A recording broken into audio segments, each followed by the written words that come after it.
Môj otec patril najvyšším delegátom rakúskej monarchie. Mal veľa diplomatických rokovaní, len ja som bola ešte mladá, aby som sa vydala potom, ako ma uviedli do spoločnosti, ma chceli vydať za papalášov. Môj nevlastný otec bol podnikateľ a vlastnil klenotníctvo s diamantami.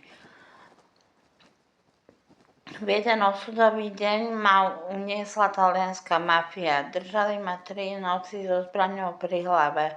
Zapojilo sa celé komando policajtov. Nakoniec ma oslobodili, ale bola som vysmiata, že je to fiktívny príbeh, pritom je to skutočná udalosť, aj skutočné udalosti.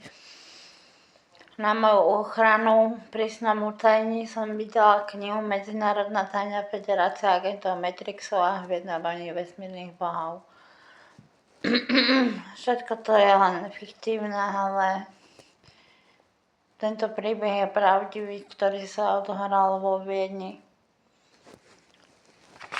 On skutočne patril medzi monarchiu a bol som synovec rakúskej grófky. Potom som ho dlho hľadala, ale nenašla som ho nakoniec vôbec a nikto mi nepovedal, čo sa s ním stalo.